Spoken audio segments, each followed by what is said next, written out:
In the year AD 60, the island of Britannia erupted in flames. Cities were burned to ash, Roman settlers butchered, and legions scattered. At the heart of this inferno rose a queen with fire in her eyes, Boudica, sworn to destroy Rome itself.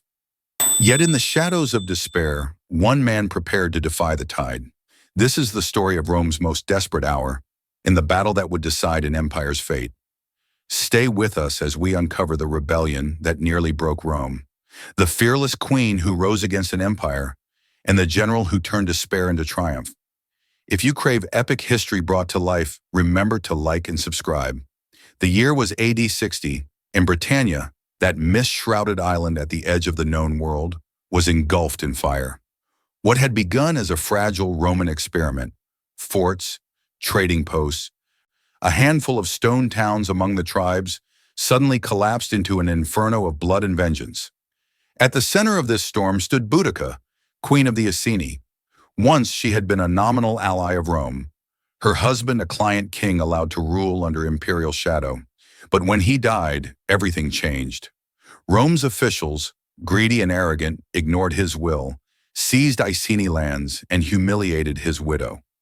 According to bitter whispers carried across the island, Boudica was flogged in public, her daughters abused before her eyes.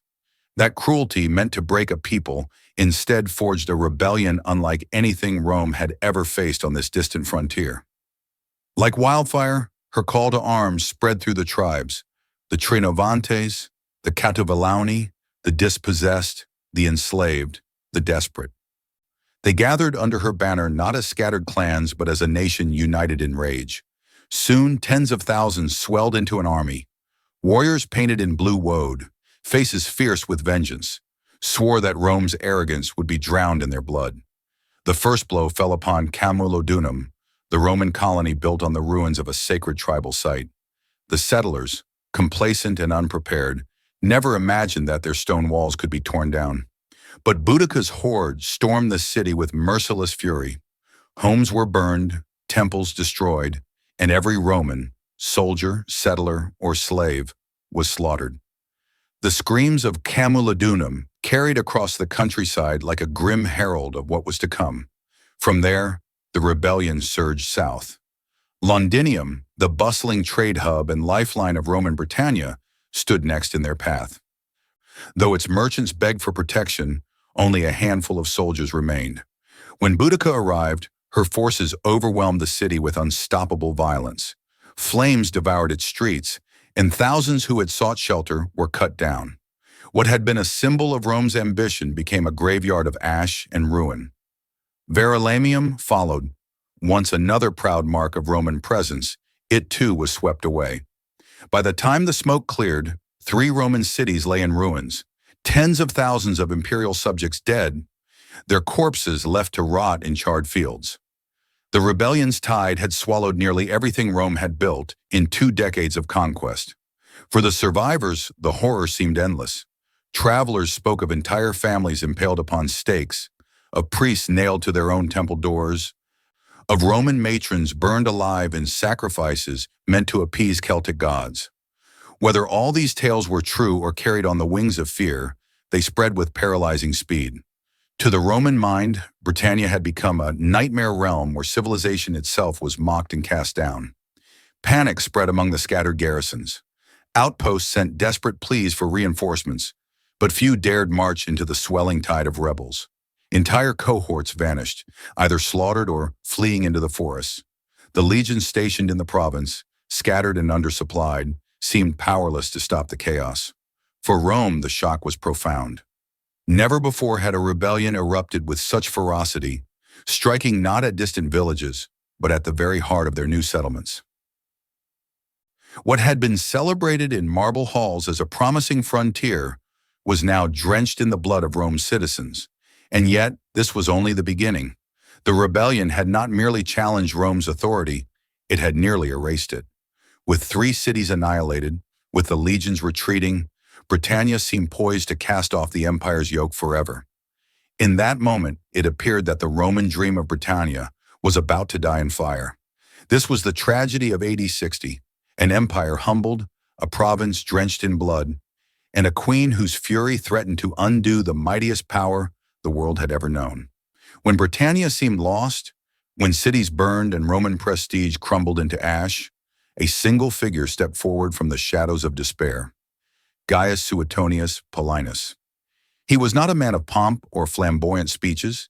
He was, instead, the kind of commander Rome had long relied upon to secure its borders, a veteran forged in distant campaigns, hardened by years of command. By the time fate called him to Britannia, Paulinus had already earned distinction in Africa, where he became the first Roman general to cross the Atlas Mountains. His reputation was one of discipline, severity, and unbending resolve, the very qualities that now stood between Rome and ruin. At the moment the rebellion exploded, Paulinus was far from the chaos. He had been waging war on the island of Mona, Anglesey, a stronghold of the druids. This was no coincidence. Rome had long considered the druids the spiritual backbone of resistance, their sacred groves fueling rebellion across Britannia. Paulinus had marched his legions to tear out that root, burning shrines, cutting down priests, and scattering their followers. It was a campaign of calculated terror, a blow meant to break the will of the tribes. Yet even as his troops torched the oak forests of Mona, grim messengers arrived. Britannia was in flames. Londinium had fallen, and the Iceni queen now commanded a host of perhaps 200,000. For a brief moment, one imagines, Paulinus must have felt the weight of catastrophe press upon him. His painstaking work to pacify the province seemed undone in an instant. The Druids' destruction now meant little when the island itself was slipping away. But Paulinus was not a man to despair. He gathered what remained of his veterans, hardened legionaries of the 14th Gemina, and fragments of the 20th Valeria Victrix, and set his march eastward. The road was long, the situation dire, yet discipline turned the weary columns into steel. If Britannia were to be saved, it would be by their hands. The challenge before him was immense. His legions, though among Rome's finest, numbered perhaps 10,000 at most. His auxiliaries, cavalry and light infantry, added a few thousand more. Against him surged a tidal wave of warriors, Boudica's confederation of tribes, swollen not only with soldiers, but with women, children, and elders, all determined to fight or die. By sheer numbers, Paulinus was outmatched perhaps 20-1, and yet in this imbalance lay his faith. For Paulinus knew the Roman army was not simply a gathering of men with swords. It was a machine of order, discipline, and deadly precision. Its shields locked into walls, its pala could break the charge of even the fiercest foe, and its swords, wielded in close formation, cut down chaos with methodical slaughter. Where barbarians fought with passion, Romans fought with structure. That was Rome's gift to war, and it was this that Paulinus resolved to wield against the storm. As he marched, he saw the devastation firsthand. Blackened ruins marked where cities had stood. The stench of death clung to the roads, where unburied corpses of settlers and soldiers alike testified to the ferocity of the rebellion. Survivors, ragged and terrified, trailed behind his columns, whispering tales of horrors that tested even hardened veterans. Yet for Paulinus, each ruin was not only a tragedy, but a reason for vengeance. He urged his men onward, reminding them that only Roman steel could restore order. Only their courage could wipe away this stain upon the empire. Along the way, he faced a bitter dilemma. Merchants, refugees, and even soldiers begged him to defend Londinium.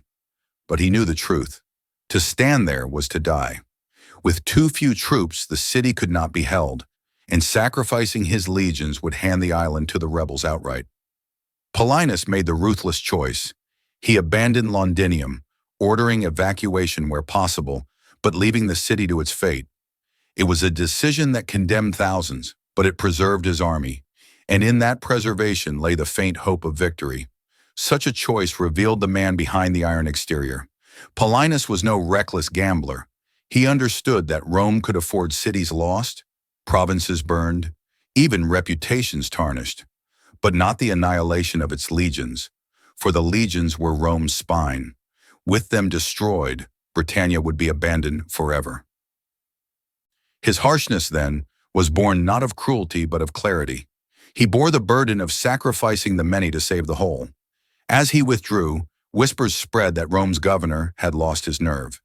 But within his ranks, among the soldiers who had seen him lead from the front, there was no doubt. They trusted in their commander's steel-eyed resolve. To them, Paulinus was the embodiment of Rome itself, unyielding, methodical, and destined to endure. By the time he reached the heart of the province, Paulinus had gathered what he could. Remnants of the 9th Legion, shattered earlier in the rebellion, auxiliaries loyal to their paymasters, and scouts who knew the lay of the land. It was not enough to equal Boudica's numbers, but it was enough to strike if wielded with cunning. Now came the moment that would define him.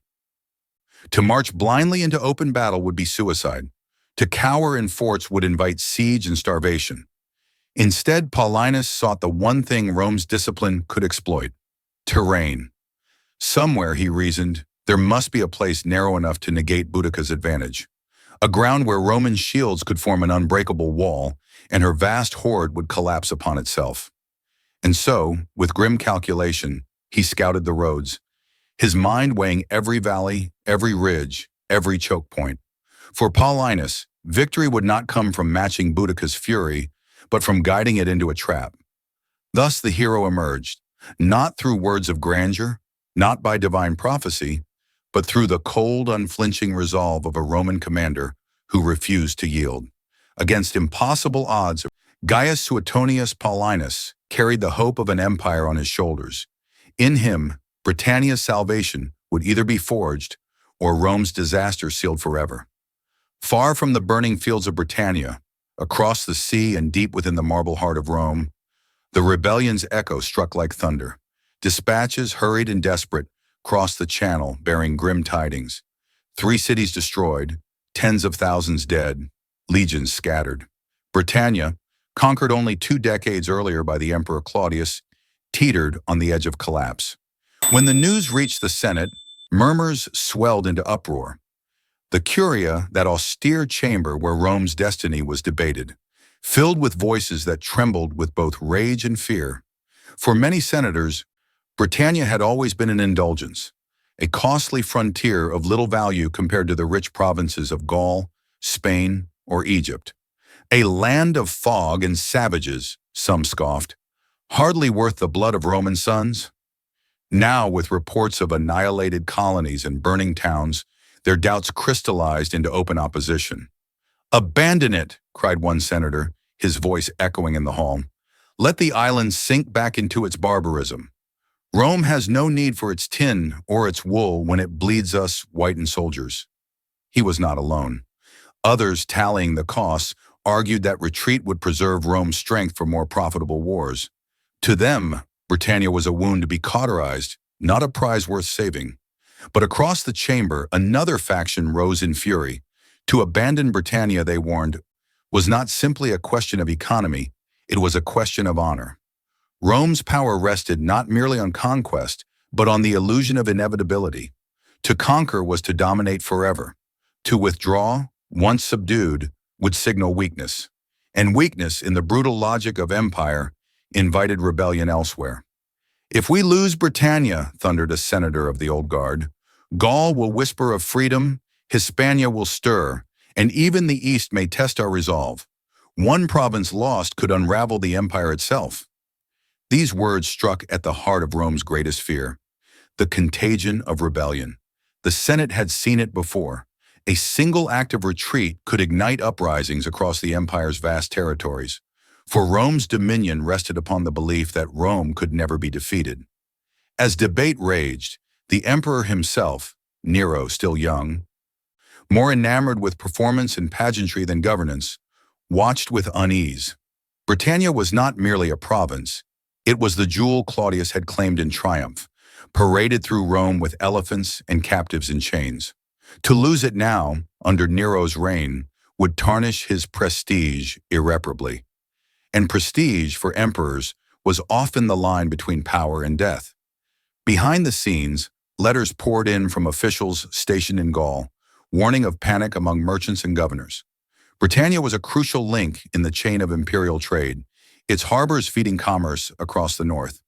If the rebellion succeeded, it would embolden piracy, disrupt supply lines, and embitter allies who had trusted in Rome's protection. Thus, the question of Britannia's survival was no longer distant. It reached into the lifeblood of the empire itself. Yet while the Senate debated, the provinces trembled. In Londinium's ashes, survivors whispered of Roman gods abandoned, of Jupiter and Mars turned deaf to their prayers. In Gaul, rumors circulated that Boudica's uprising was blessed by the druids, and that the empire's northwestern frontier might crumble. The morale of Rome's subjects, once upheld by fear of its legions, now faltered at the thought that perhaps Rome was not invincible. It was into this storm of doubt that the name of Gaius Suetonius Paulinus emerged like a fragile beacon.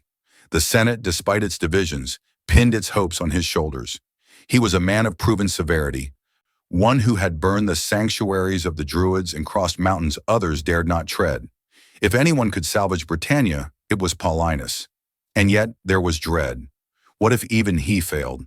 For within Rome's leadership, memories of past disasters haunted every whisper. They recalled the massacre of Varus in Teutoburg Forest, when 3 legions were lost to the German tribes. The Senate still bore scars of that humiliation, decades old yet never forgotten.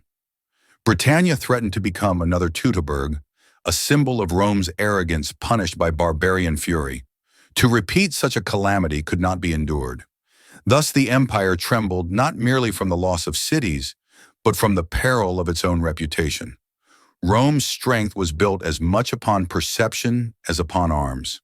The Senate knew it, Nero knew it, and the generals in Gaul knew it too. If Britannia fell, Rome itself would bleed prestige, and prestige was the glue that bound nations to its rule. The arguments dragged on, yet no resolution came. Some senators cursed Britannia as cursed ground. Others demanded more legions be sent. But beneath the noise, a truth took root. Rome stood at a crossroads. To abandon the island was to preserve lives but forfeit honor. To fight on was to risk disaster, but perhaps to salvage glory. And so, the eyes of the empire turned not to its Senate, nor even to Nero, but to one man on a smoke-filled island, gathering his weary troops for a final stand. Whether Rome trembled in fear or roared with vengeance would depend entirely on what Paulinus did next. Across the smoking ruins of Londinium, amid the cries of the vanquished and the roar of burning timbers, a figure towered above the chaos. A queen, fierce and unbroken, whose very name would strike terror into Rome's heart. Boudica, sovereign of the Iceni, had risen from humiliation to become the embodiment of vengeance. Her story was carved in cruelty. When her husband, King Prasutagus, loyal client of Rome, died, his will had sought to preserve his people by leaving his kingdom jointly to his daughters and the emperor. But Rome's administrators scorned that wish. They annexed Iceni lands outright, stripped nobles of their estates, and treated allies as slaves. To enforce their rule, they lashed Boudica publicly, scourging her like a criminal. Worse still, her daughters were seized and defiled, their innocence crushed in the dust of Roman arrogance. What Rome believed was a display of dominance instead ignited a flame no force could easily quench. From that outrage grew a fury that spread like wildfire. Tribes long divided by rivalries now found common cause. The Iceni were joined by the Trinovanti, who remembered the razing of their sacred capital to make way for Camulodunum's Roman colony. Others, dispossessed farmers, enslaved laborers, warriors who had bent the knee under duress, all flocked to Boudica's banner. She did not merely call them to war, she promised them justice, a purging fire that would wash Rome's stain from their lands. Soon her host swelled to staggering size. Ancient sources would claim more than 200,000, perhaps even 230,000 souls, though no census could truly measure it. What mattered was the spectacle, a moving nation of warriors, their faces painted in woad, their hair wild and flowing, their weapons gleaming with both iron and desperation. Entire families followed the march. Women drove wagons loaded with supplies. Children clung to the sides. Elders urged the young to fight without fear. This was no army alone. It was a people in motion, a civilization united by rage. At their head, Boudica rode a chariot drawn by horses, tall and commanding, her red hair streaming like a banner of flame. Contemporary accounts describe her as imposing, with a harsh voice that cut through the roar of the multitude. She spoke not merely as a queen, but as a mother avenger, a warrior priestess invoking the gods themselves. "Rome has dishonored us," she cried, "ravished our daughters, scourged our blood. Now let the eagle fall, and let freedom rise." To her followers, she was more than mortal. She was the vessel of divine wrath, chosen to break chains and restore their lands. The strategy of her uprising was simple, yet devastating. Strike at the symbols of Roman authority. Camulodunum, Londinium, Verulamium, each was reduced to ash, their destruction both practical and symbolic.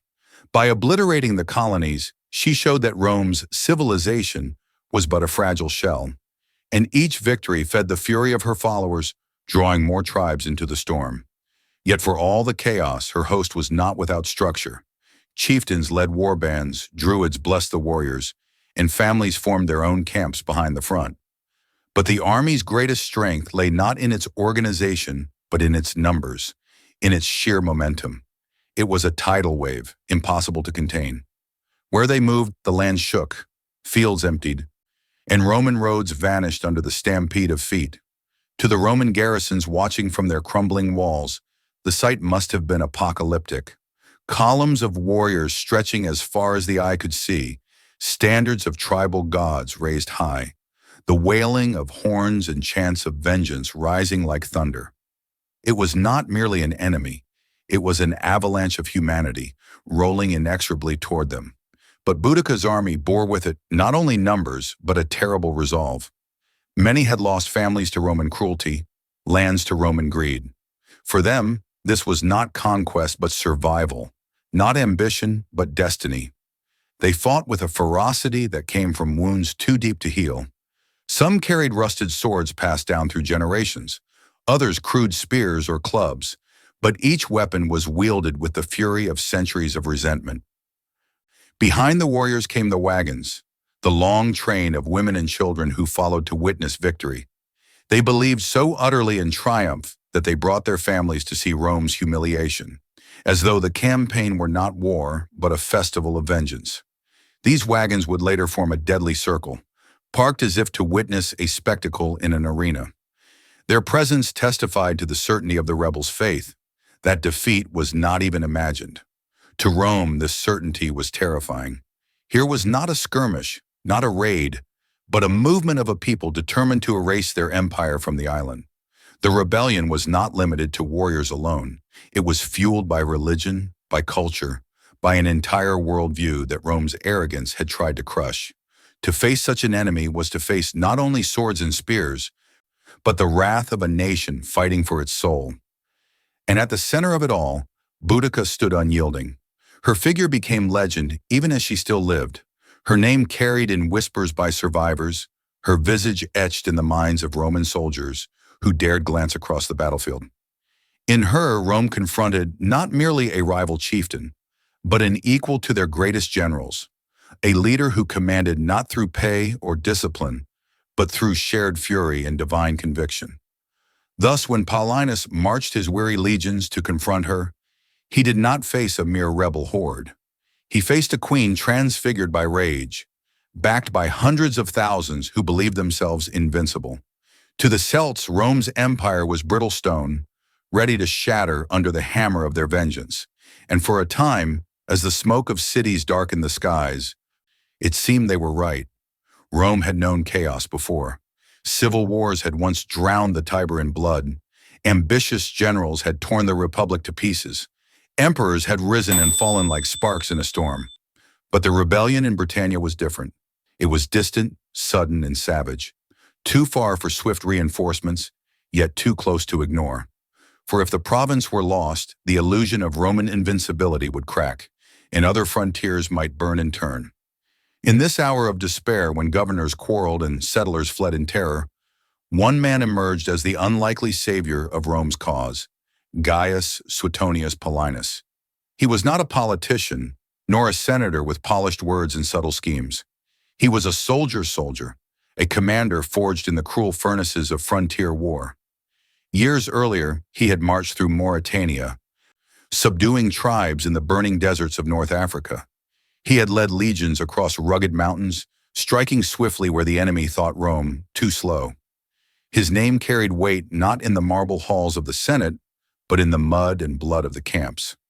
When the storm of Boudica's rebellion broke, Suetonius was far to the north, campaigning in the mountains of Mona, modern Anglesey, where the druids held their last stronghold. He had seen their sacred groves, the priests in black robes chanting curses, the altars drenched in sacrifice. With fire and sword he cut them down, determined to extinguish the spiritual heart of resistance.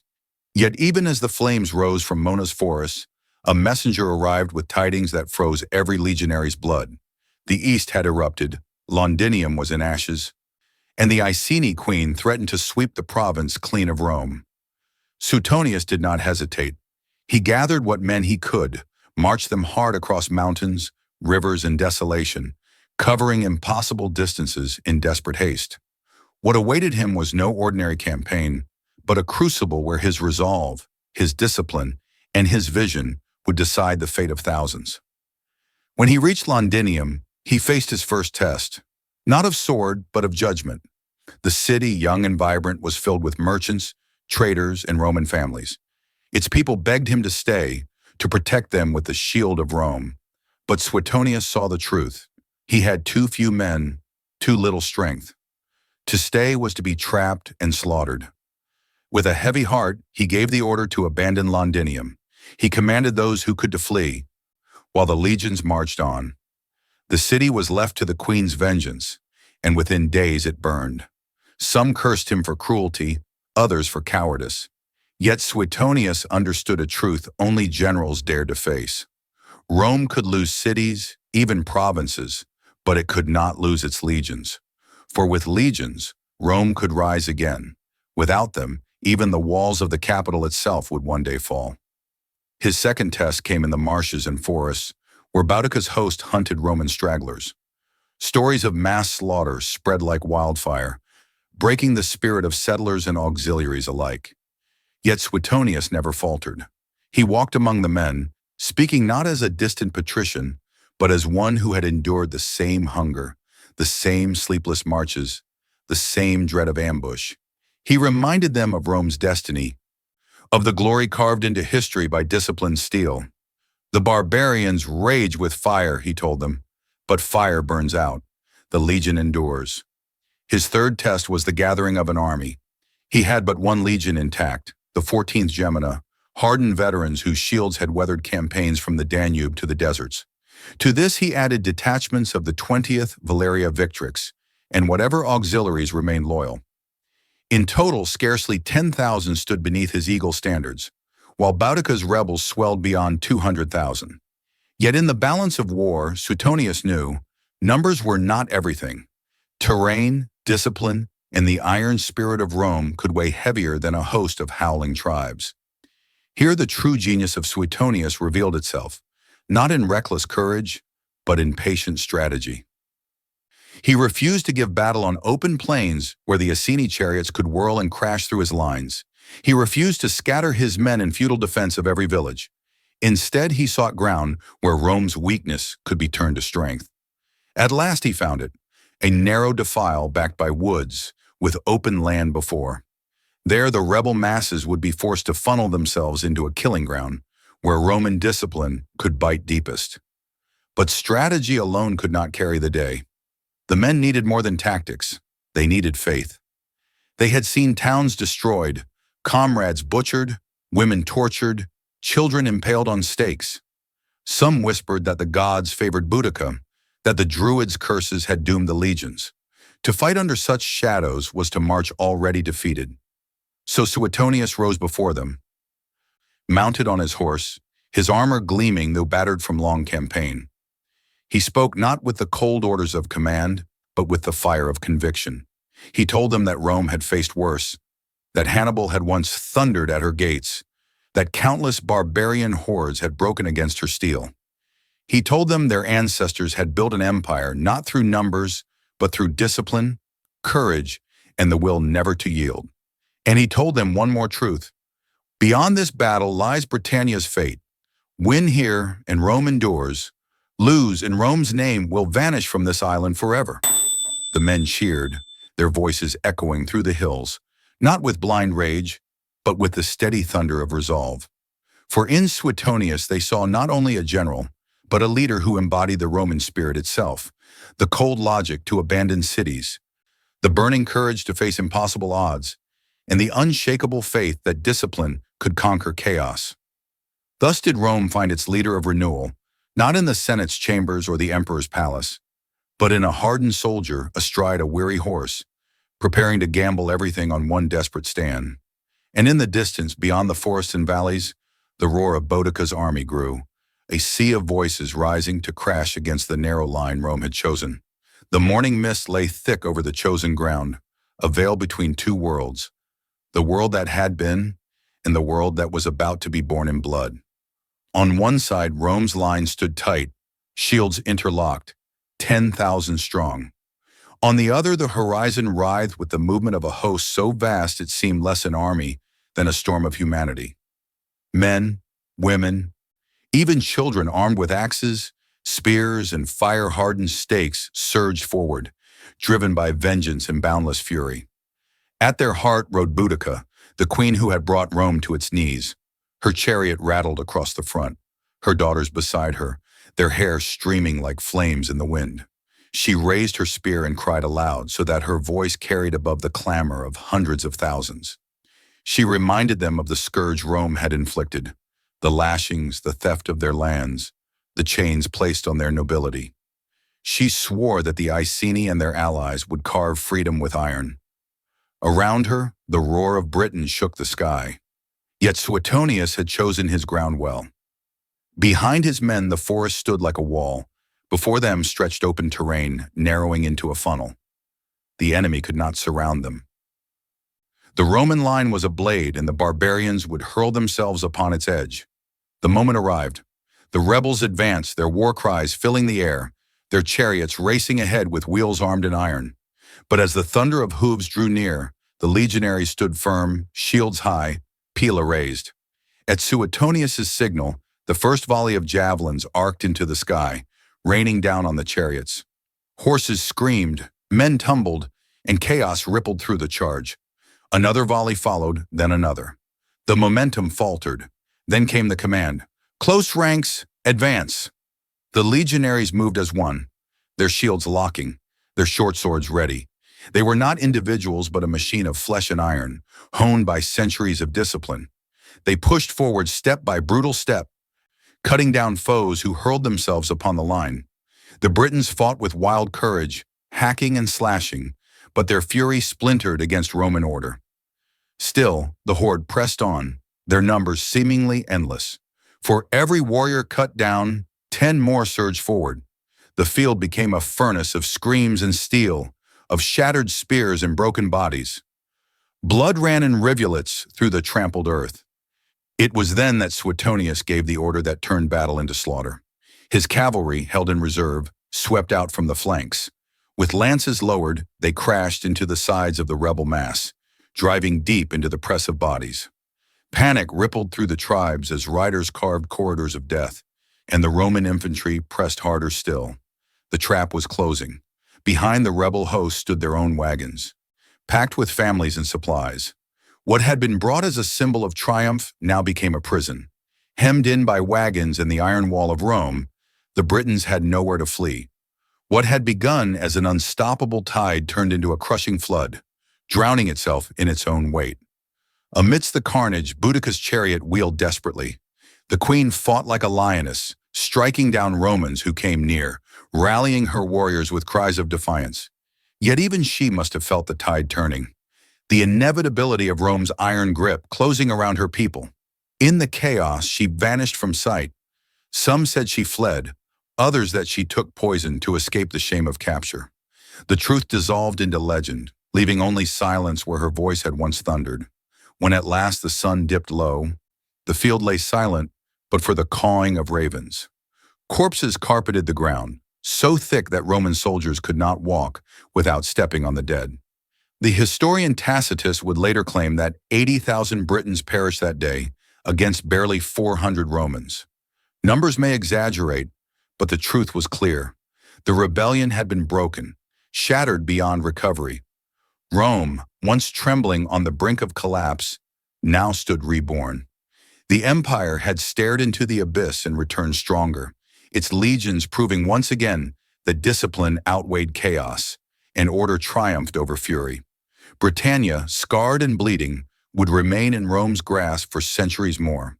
But the price was terrible. Behind the victory lay cities in ashes, settlers slain, tribes annihilated, and memories that would haunt both conqueror and conquered. Rome had survived, but survival was not triumph.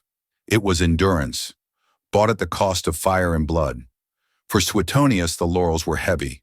He had led with brilliance, with pitiless clarity, and secured Rome's hold. Yet whispers spread in the capital of his harshness, his cold choices. Governors and senators argued that his severity might provoke further unrest. In time he would be recalled, his triumph dulled by politics. But history remembers him differently, as the general who, in Rome's darkest hour in Britannia, stood unshaken while others faltered, and forged victory from ruin. As for Boudica, her memory did not fade with her death.